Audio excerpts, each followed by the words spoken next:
Okay. Alright, so let's look. So we did say, yes, there's a total of 4 zeros. My possible rational zeros is plus or minus p over q. Remember, p is always the constant term, and q is the leading coefficient. So p is 32. My factors of 32 is 1 times 32, 2 times, what, 16? 4 times 8, right? Alright, and of course in this one my q is 1, which we like that because we're just putting each thing over 1.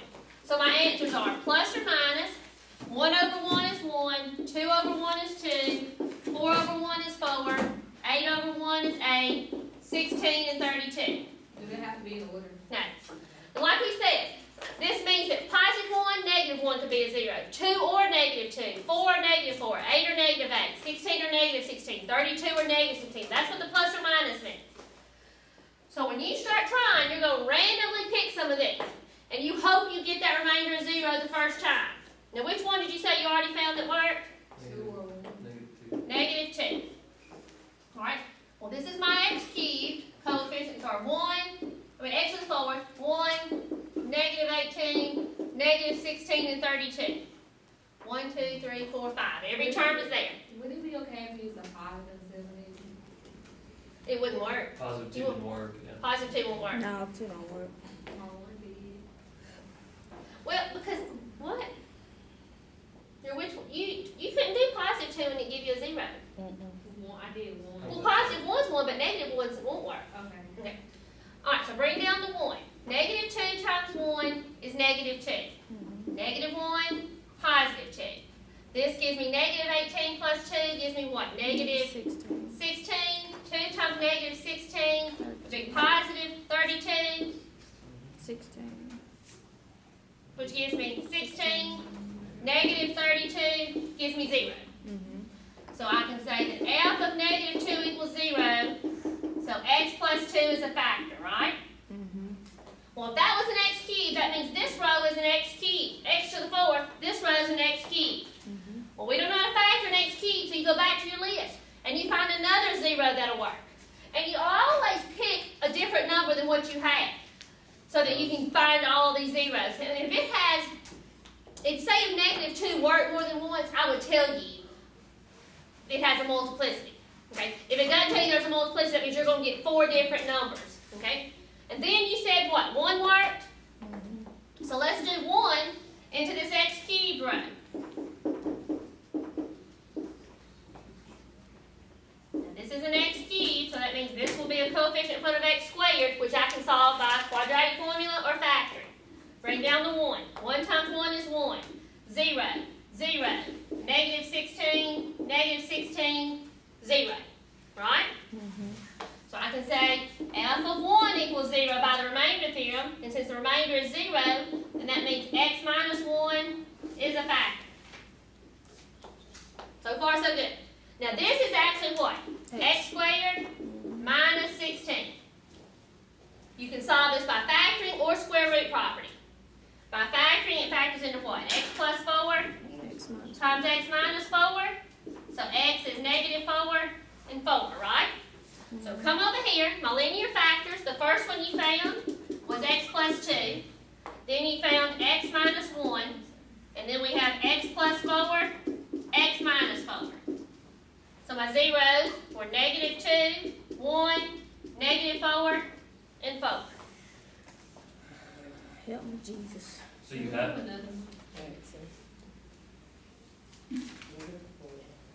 So you have to finish out that x cubed to get the other linear factors. Yes, you always will have to get down to an x squared row so you can factor or do quadratic formula.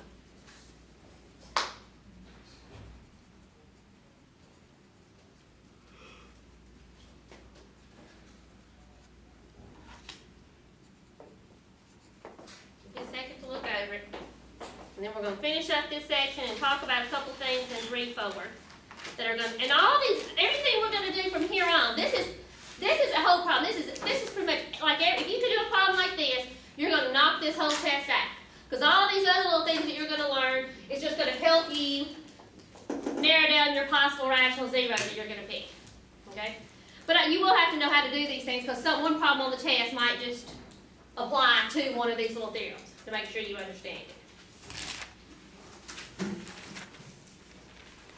Alright, we ready? We have any questions over here on this problem?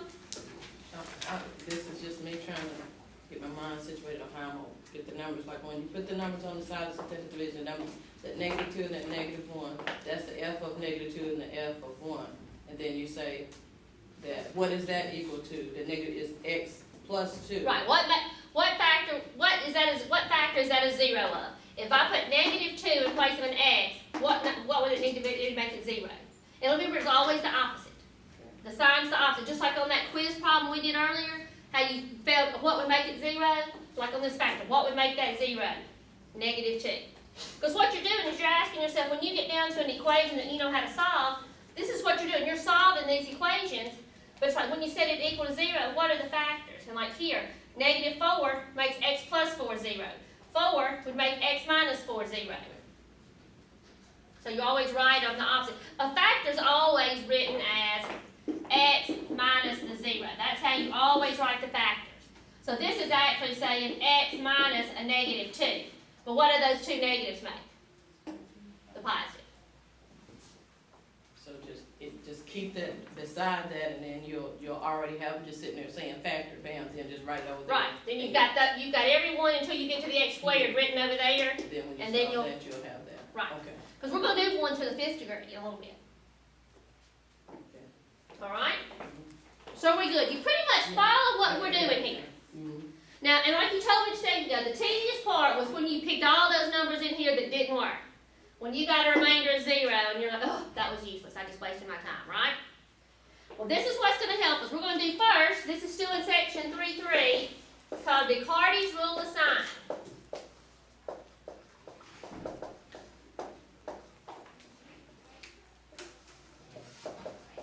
Descartes' rule of signs. And I want to tell you what this does before we work it. This will tell you if your zeros, how many positive zeros you're going to have and how many negative zeros you're going to have. So you know when you're looking at this list, if you were looking at this, which this one wouldn't help you because it's 2 and 2, but say if you had a 4th degree and you know 3 of the zeros were going to be positive, well, wouldn't you try more positive numbers out of the list than you would negative? Yeah. And that's what Descartes' rule of sign is going to tell you. Alright, and what it tells you is that the number of positive real zeros, now remember if it's a real zero, it means that it doesn't have i's in them. They can't be complex numbers. So it'll only tell you how many real zeros you have. The number of positive real zeros is equal to the number of sign changes in f of x, or the number minus 2.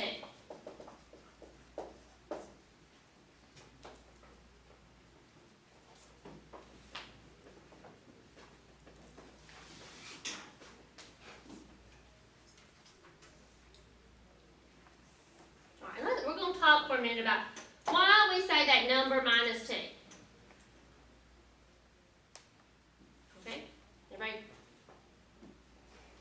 ready to listen?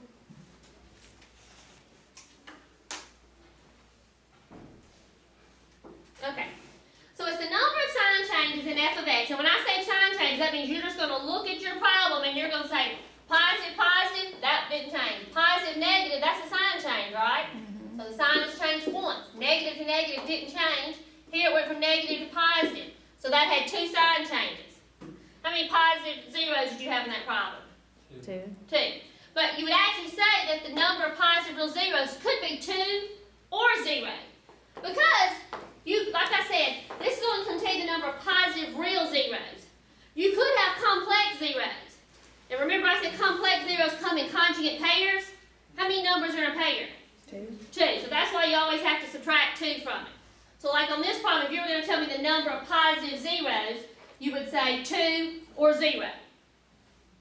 Okay? Because it could have, you don't know, all 4 of these zeros could have been complex. You don't, a polynomial doesn't have to have any real zeros. They could all 4 be complex. Or you could have had 2 positive negative ones, which we had here 2 positive. If there's a total of 4 and 2 are positive, how many negatives are you going to have? 2. 2. But you could have had, like I said, all 4 could have been complex too. Or you could have had 2 negatives and no and a set of complex. So complex is what?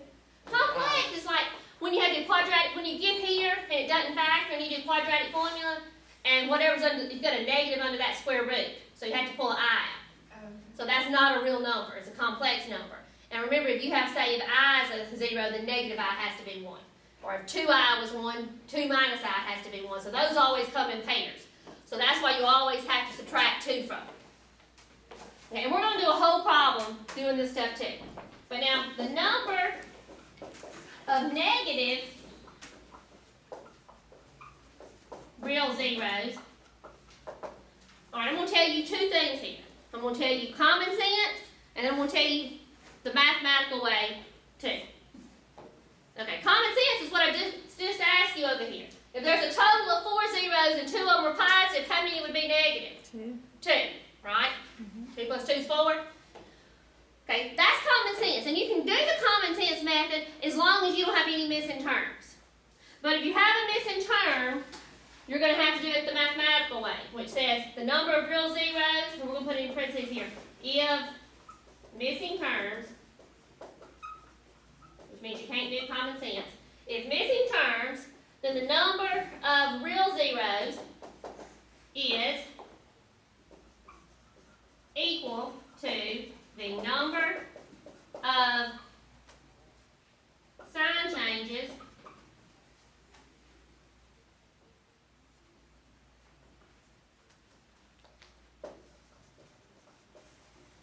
in f evaluated negative x, so you put a negative x in place of all those x's in your original, the number of sign changes in f of negative x, or the number minus 2. Now, we never actually do the f of negative x. We never put in negative for all of our x's and count sign changes unless you have a missing term. Okay? So let's look at some of these.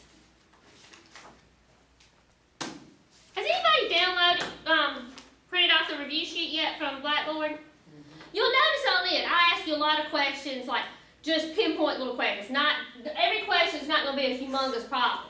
You're going to have one question on your test where I might just ask you, give me all the possible zeros. That's one whole question by itself. Another question, you usually have one problem where you do everything. Everything else is broken up into like, is 4 a 0? Yes or no? Is, you might say, is x minus 1 a factor? You know, there's a lot of little problems, just like this on your review sheet. Okay? And this rule of sign stuff is just like it is going to be on the review sheet too. When is our test? Your test is a week from today. It's Thursday. All right. Let me go ahead and give you these 2 things in 3-4. Well, let me do a simple problem with this, and then I'll give you those 2, and then we'll talk about how we're going to apply when we're working a problem to narrow down our possible zeros.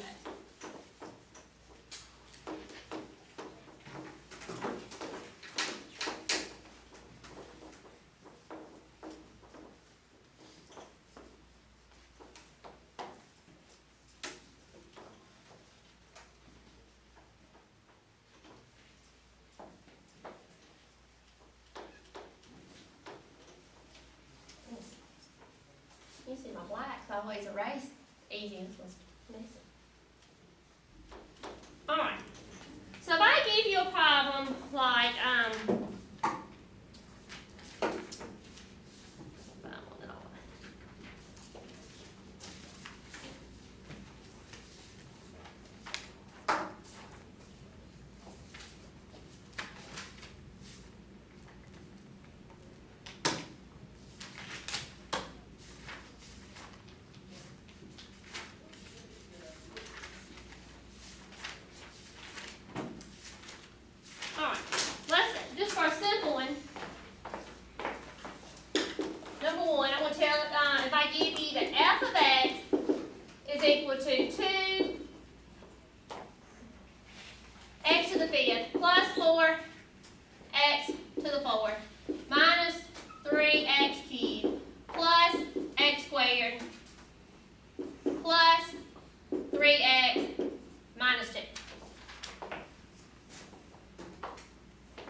those are. You're not going to actually necessarily always do the negative ones unless I ask you specifically for it on the test. Because as you're going through one of those big problems of possibilities, you're going to be thinking, okay, there's, say if you find here, there's 4 positives, so you're almost going to mainly pick positive numbers. All right, let's count sign changes. You ready? Positive, positive, didn't change. Positive to negative, it changed. Negative to positive, changed. Positive, positive, didn't change. Positive to negative was a sign change. So do you agree there are 3 sign changes there? Mm-hmm. So for the number of positive real zeros, we'd say it was 3. Or what's 3 minus 2? 1. 3 or 1. Because remember, you always subtract 2 from it because you could have complex zeros, and complex zeros are not real numbers, and they come in a pair. There's 2 numbers in a pair. Is this like our boundedness you're talking about? No, not yet. When we find, I'm going to give you something like this, and yeah, you will do everything too. We'll do that in a minute. Okay? So let's talk about this. This problem, how many total zeros does it have? 5. Okay, so out of these total zeros, I could have 3 positive, and is there any missing terms here? 5, 4, 3, 2, 1, no X. So we can do common sense. If out of these 5, if 3 of them are positive, how many would be negative? 2. And now you got to subtract 2 from it. 2 Or 0. or 0. Okay? And you always just do the common sense part on the sign changes you counted off the first time. You don't try to evaluate it with that. Alright, so now let's talk. This is what could happen to this problem. We could have 3 positive zeros, 2 negatives. That would give me 5 zeros. Okay? Or I could have, if I had 2 negative zeros, I could have 1 positive, and then the other 2 would have to be complex to get 5, right? So for this one, I could have 3 positive, 2 negative. If I had 1 positive, I could have 2 negative, and then I would have the complex, which is a pair. Remember, that's 2, 2, 4, 5. That could be the choice. Or I could have 3 positive, 0 negatives, and 2 complex, right? That all adds up to 5. That's my possibility. That's what could happen with these zeros. I could have the obvious 3 and 2, or if I just had 1 positive, then the other 2 could be negative, which I'd have a set of complex. Or I could, if I had 1 positive, or in order to get the 0, I would have 3 positive, no negatives, and then a set of complex. So that's how it could take place. Or actually, yeah, that's it. All right. And you're not going to go that deep. You're not going to go to all this stuff. I'm just telling you that's what could actually happen to this problem. Okay? And like I say, if we could graph it and we could look at the x-intercepts, and it would tell you exactly what you have. All right. You follow what I mean by counting the sign changes, though? Like I said, basically, you're just going to do the first part. You're going to count them just to kind of figure it out. But let me show you what happens. This happens on the review sheet when you do have a missing term. How we would do it. And it's mainly going to be if you're missing an even term. Because what happens if you have a negative raised to an even power? What's it do to that negative sign? Makes it positive, right? Positive. Changes it. So if you have one like, let's say for number 2, if I give you f of x is equal to 2x to the 4th minus 3x cubed minus 2x plus 4.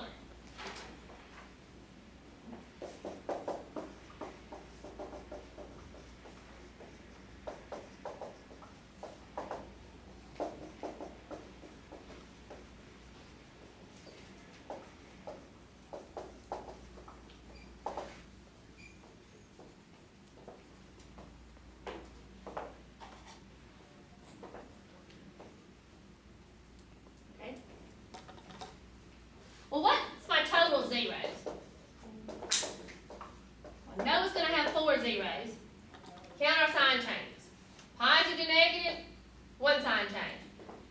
Negative to negative didn't change. Here, negative to positive, change. So the number of positive will be 2 or 0. Okay, well this one I can't play my common sense game. Because, do you agree I'm missing a term? What term's missing up there? X squared. So on this one, you would need to evaluate f of negative x. So that means everywhere there's an x, put a negative x in its place. So that would be 2 times negative x to the 4th minus 3 times negative x cubed minus 2 times negative x plus 4. Everywhere there's an x, put negative x in its place. Well, what happens when you raise a negative to an even power? What's it make it? Positive. So here I get 2x to the 4th. 3 negatives would make a negative, right? Times that negative out front would make it Positive. positive. It would be plus 3x cubed.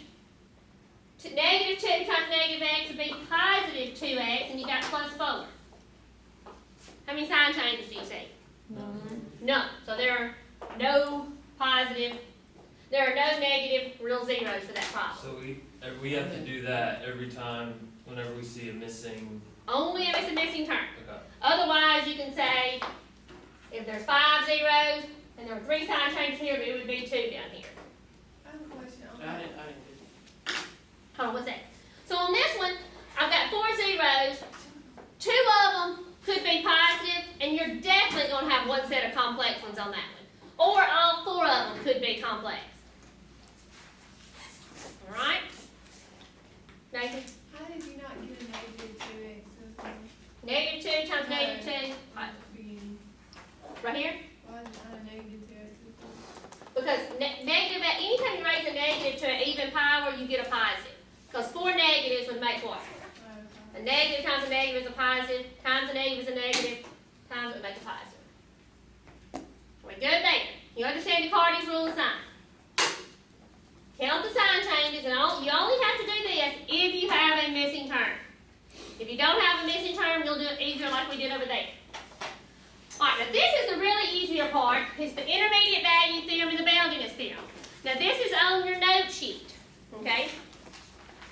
Intermediate value theorem says that when you do synthetic division, if you don't get a remainder of 0, look at what the sign is of that remainder.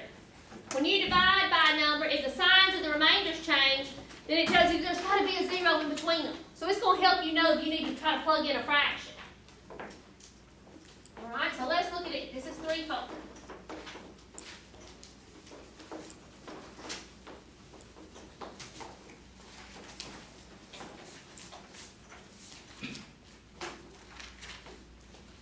Alright, section 3.4, the intermediate value theorem.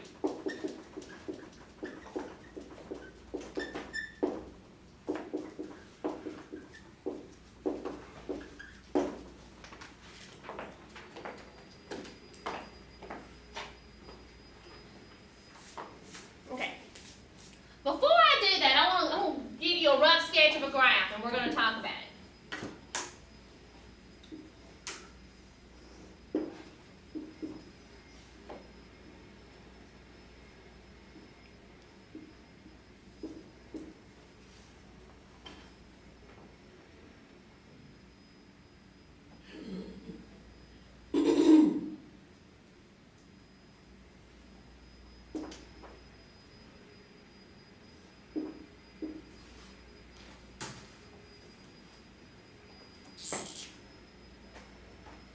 Alright, you look at this graph? I'm going to say here that this is the point, say -3, 5. And let's say that this right here is going to be the point 1, 2, 3, 4, -5, I don't know, -8. Okay? So basically this would be some big cube function, and you got to find the zeros. Okay? But your remainder theorem tells you if you put that number in, the remainder is actually whatever the y value is, that y point on that graph. Okay? If you put in a number in place of all your x's, the answer you get is the y part of your point. So basically what I'm telling the intermediate value is going to say, if you put in this number here of -3, your remainder would be a 5.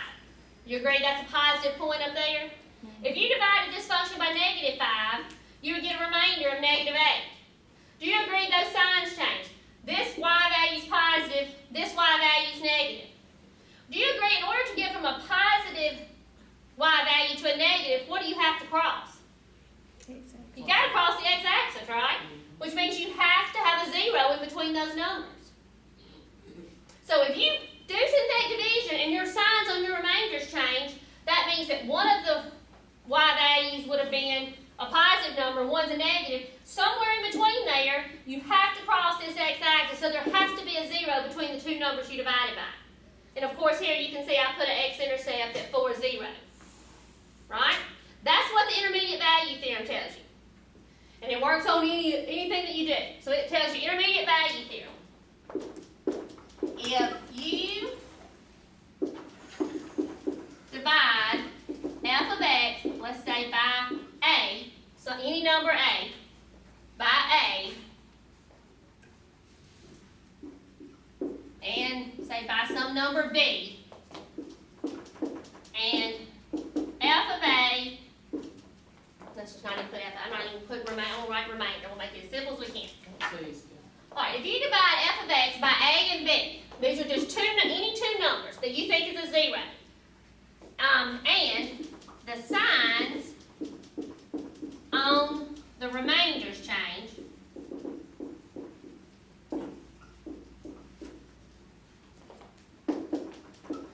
Then there must be a 0 between a and b.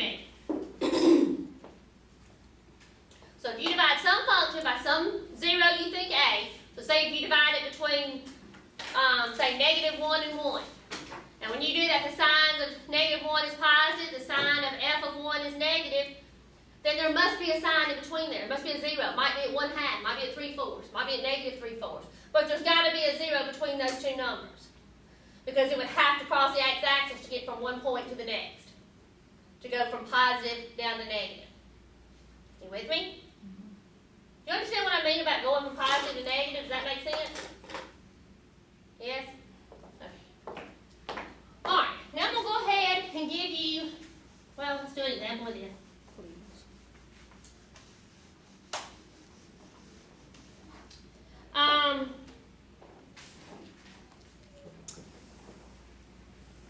We'll do example out of your book. I'm going to do number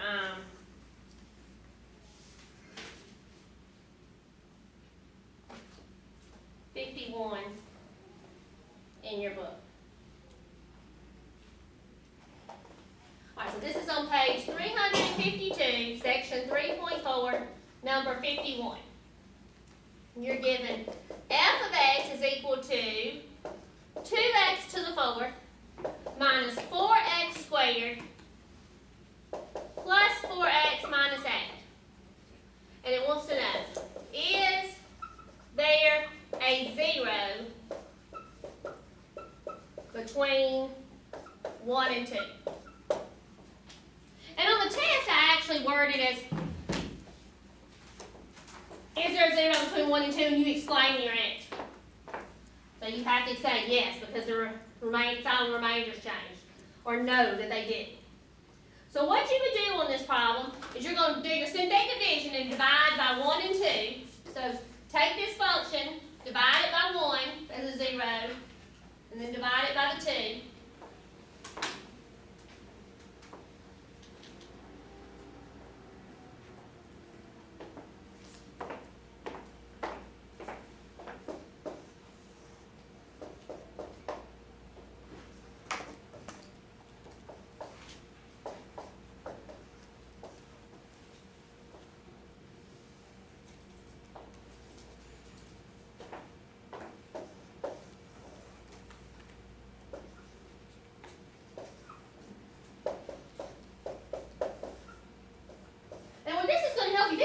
What you would do when you're picking those zeros, trying to do like you did earlier, you might pick 1 and 2 to see if there's a 0 of this function, to see if they would work.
1 times 2 is 2. 2, 4, 0, 0, 4, 4. So I got negative 4. So that means that by the remainder theorem, that f of 1 equals negative 4. Right? Did y'all get that same thing? Okay. Lee, did you get the same thing? Where did I get? I guess. What? Wait a minute. 1 times 2 is not 4. I got negative. Oh, I got negative. Negative hold on, 6. I got a little crazy in there, didn't I? 1 times Thinking 2. 2 times, I got too many 2's in here. 1 times 2 is 2, negative 2, negative 2, what do I have here? 2, 1 times 2 is 2, negative 6. I was thinking that didn't look right with my That's graph what I up got. there. Okay. Sorry about that. I can tell by y'all's expressions if I've done something wrong. You don't know what's wrong with you. Well, y'all look like, ooh, didn't get that. Alright, so you do it on the other one. Bring down the 2. 2 times 2 4. is 4. 4. 2 times 4 is 8. Negative 4 plus 8 is 4. 2 times 4 is 8. 8 plus 4 is 12. 2 times 12 is 24. Negative 8 plus 24 will give me what, 16? So f of 2 equals 16. Okay. So do you agree this one isn't the signs change? This remainder's negative, that remainder's positive. So there has to be a 0 in between them. Because look at what happens over here on the graph. I'm going to turn it. Okay, so back over here on our graph.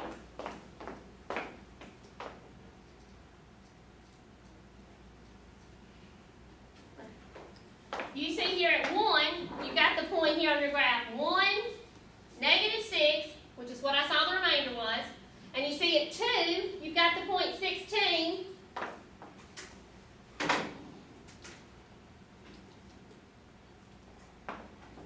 Alright, so we've got our 1, negative 6 there. Here you've got at 2, you have the point 2, 16. So in order for it to get from this point to this one, you see it had to cross the x-axis. So that's the intermediate value theorem. If your remainder goes from a negative number to a positive, somewhere in between it's got to cross the x-axis. So there must exist a 0 between them. Alright, so let me show you how you'll explain it when you do it on your test. I'm going to keep them from falling again.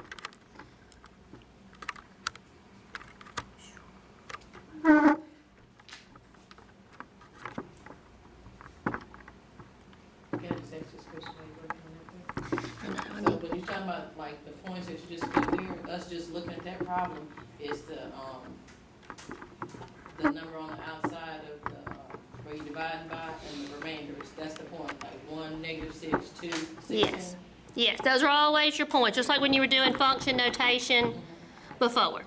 Because remember we talked about the remainder theorem, f of that number is the same thing as if you plug that number into the original problem.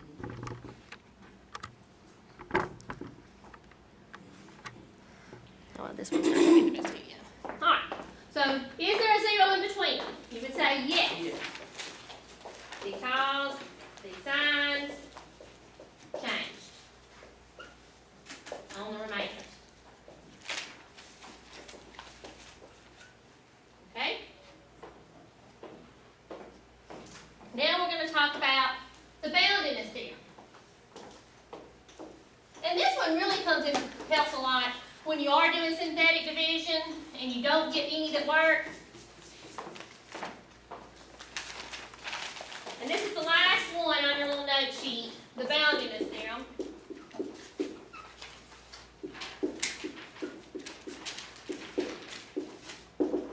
The boundedness theorem says that after you divide, you're going to look at the bottom row. Look at that bottom row. So that means you're going to look at this row right here. Okay? If you look at that bottom row and give all the signs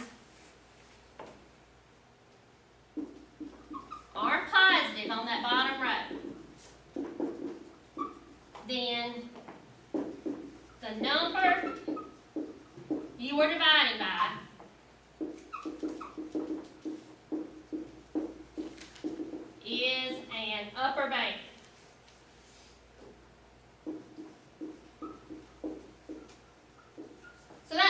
for this problem right here, you see this whole bottom row is positive? You see the whole bottom row is positive and we divided by 2? So that means for this number, you wouldn't use, well, 2 is the upper bound. That means you wouldn't pick, there's not going to be any zeros larger than 2. 2 is your maxed out. So you can already cross that on your possible zeros. That 4 and that 8. Because out of the possible is, because 2 is the high. Bottom row is all positive. No zeros are bigger than 2. And if you notice over there, there's not any x-intercepts on that graph that go past 2. That means 2 is an upper bound. There cannot be any zeros larger than that number. So when you're doing one of those big lists, if your whole bottom row is positive, you're not going to pick any numbers larger than that. You're going to start picking numbers less than that number to be a 0. Now, if you've already divided by synthetic division, and if the signs alternate,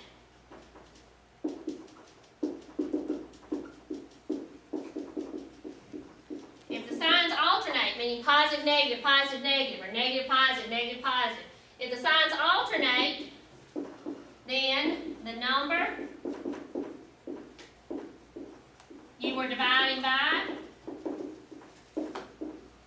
is a lower bound. So you wouldn't try any zeros less than that number. Now, if the signs aren't all positive or they don't alternate, it doesn't tell you anything. But if all the signs are positive, and this is what people notice most of the time, that if all the signs are positive, hey, I'm not going to try any number bigger than that one. Or if all the signs alternate, then that number has to be a lower bound. Alright? So what we're going to do now is we're going to do a big example, and we're going to use these as we do these examples. I understand what you're saying when you say upper bound, but what do you mean by Alternate. it can't be less than that? That means, like, say if, let's find one.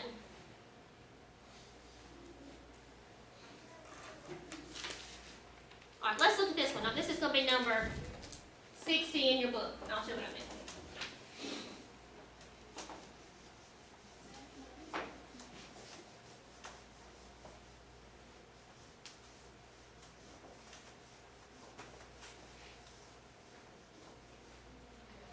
Alright, so this is on page 353 still. We'll do number 60.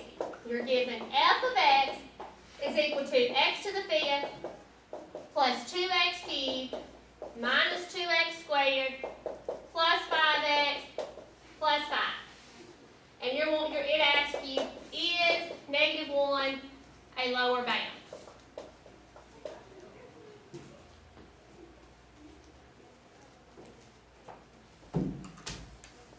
So you do your synthetic division, you divide by -1, you have 1, we're missing the 4th term. You got the cube term, the square term, the plain x, and the constant. Right? 1, -1 times 1 is -1, 0 plus -1 is -1, -1 times it would be +1, 3, -3, -5, -1 times -5 would be +5, 10, -10, -5. So do you see those signs alternate? Positive, negative, positive, negative, positive, negative. So that means your answer is yes. There would not be a 0 less than -1. That means out of your list, you wouldn't pick any number less than -1. So on this one, you wouldn't pick -5. You wouldn't even try it because you did -1. Those signs alternate, so you know there's not any zeros less than -1. Does that make sense? Kind of, somewhat. It just helps you eliminate what you pick out of that possible list. If you notice that this takes place, and say your possible zeros, we're going to do an actual problem in a minute. This one, you agree here, my possible zeros for this one would only be what? Plus or minus 1, 5 over 1, 5, and 1. So you wouldn't try -5. -1 didn't work. You wouldn't even try -5 because it's less than -1. You would only try +1 or 5. So that means since this one doesn't have many, it's going to have lots of complex ones. Alright? Alright, so now let's look at a huge problem where we're going to use all this. And I'm going to make it.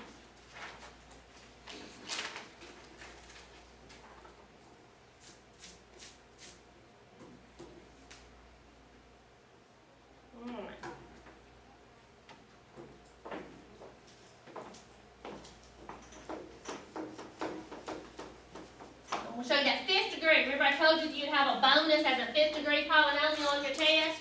So this is what we're gonna tackle. You're given f of x is equal to 2x to the fifth plus 9x to the fourth plus 2x cubed minus 33x squared minus 40x minus 12.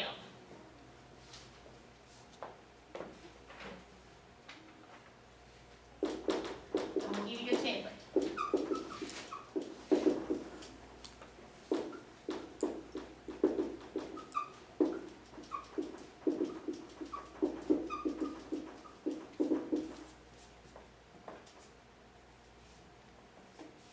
Awesome, we'll put under that.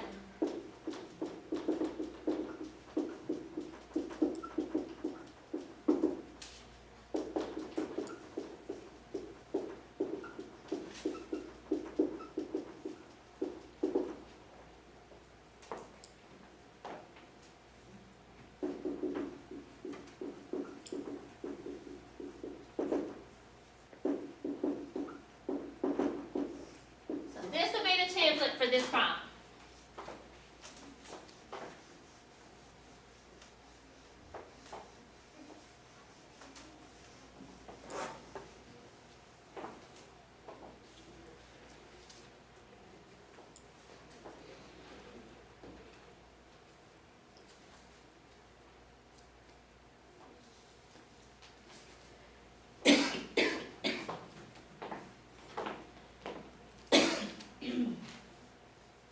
Everybody ready?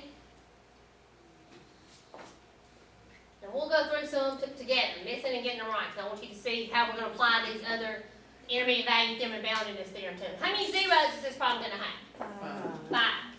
Let's find the rational zeros. What's p in this problem? Negative. Remember, you just do the 12 because it's got the plus or minus, which takes care of the sign. And then q is 2, right? So my possible zeros, my factors of 12 is 1 times 12, 2 times 6, or 3 times 4. Factors of 2 is 1 times 2. So my possible ones will be plus or minus. Let's go through my list. 1 over 1 is 1. 1 over 2 is 1 half. That takes care of the 1. 2. 2 over 1 is 2. 2 over 2 is 1. It's already there. 3 over 1 is 3. 3 over 2 would be 3 halves. So that's done.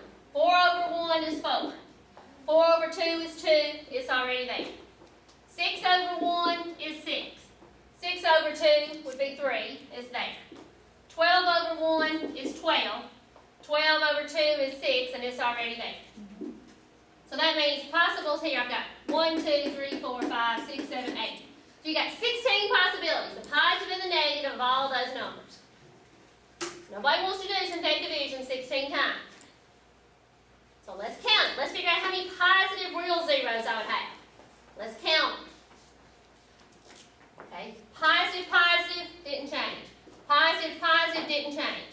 Positive to negative, changed. Negative to negative, negative to negative. Ooh, there's only one positive. Well, you can't subtract 2 from 1. So that means you definitely, out of that list, you're going to have one positive zero. Because you can't subtract 2 from it. Okay, is there any missing terms in this one? No. So if there's one positive, how many negatives would you have? 4. Or if we subtract 2. Or 0. You keep subtracting 2. So you get to 0? Yeah. Like if it had been 3, you'd have said 3 or 1. If it had been 5, you'd have said 5, 3, or 1. You keep subtracting 2 until you would hit negative numbers. So this is my possibility. So this is where we're going to play it smart. Macy, when you have to pick a number out of that list, are you going to pick a positive number or a negative number? A negative. You're going to pick a negative number, right? That's where common sense is going to come in. Because you got more choice. Because you got more negative numbers in there. So pick me a negative number. Let's do this first. Let me do this so I can show you these theorems. Let's say first, if you get, let's say if you pick negative 4 first. Okay? Let's throw negative 4 in here. Negative 4, this is the x to the 5th. I've got 2, 9, 2, negative 33, negative 40, and negative 12. here if my numbers get too big. Alright, so we bring down the 2. Negative 4 times 2 is negative 8, so I get 1. Negative 1 times 4 is negative 4. Negative 2. What do I get here? Positive 8. Negative 33 plus 8 is what? Negative 25? Negative 4 times negative 25 would be what? 100? Wait, hold on. Yeah. So I get here negative 4 times 60 is, this will give me negative 252, which didn't work. Hold on a second. 2, 2, 9, 2.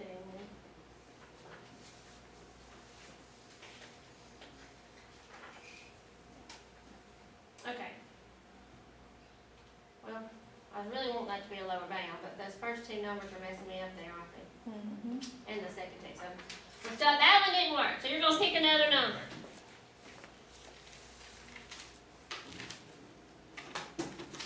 Tell me another number you might want to pick. What would you pick first?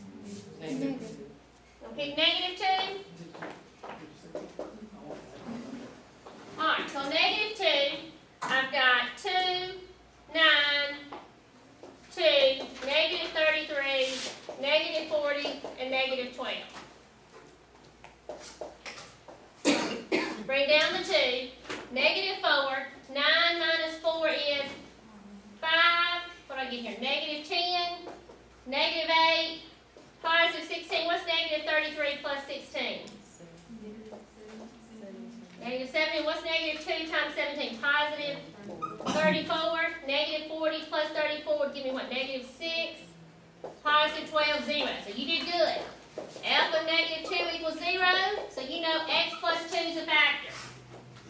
Okay, now this is x to the 5th. This is now an x to the 4th.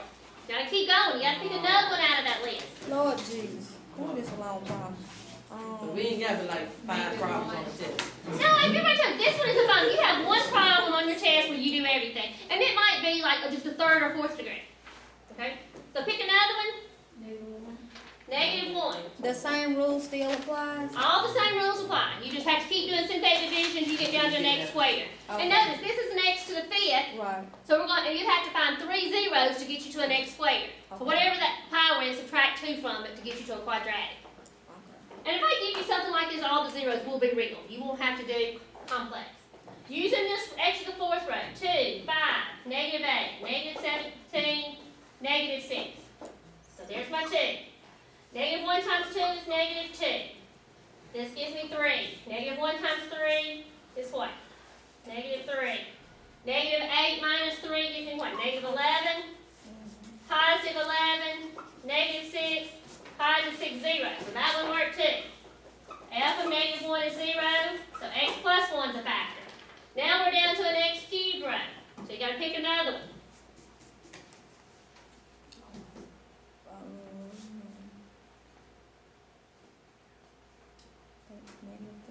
Which one? Negative 3? Well, I'm just, All right, we'll pick negative 3.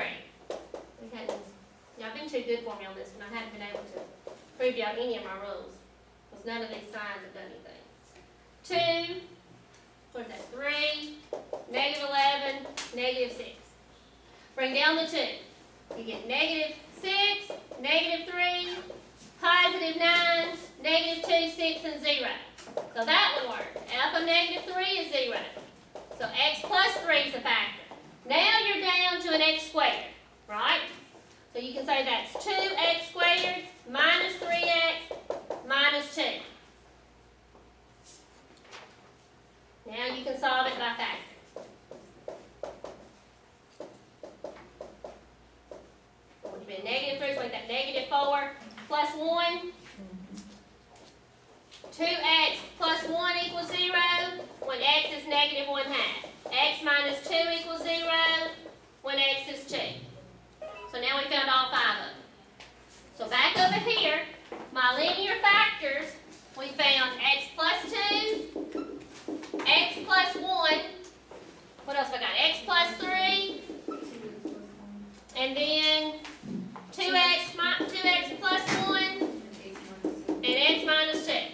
my zeros were -2, -1, -3, -1/2, and 2. So you see you had 4 negatives, 1 positive.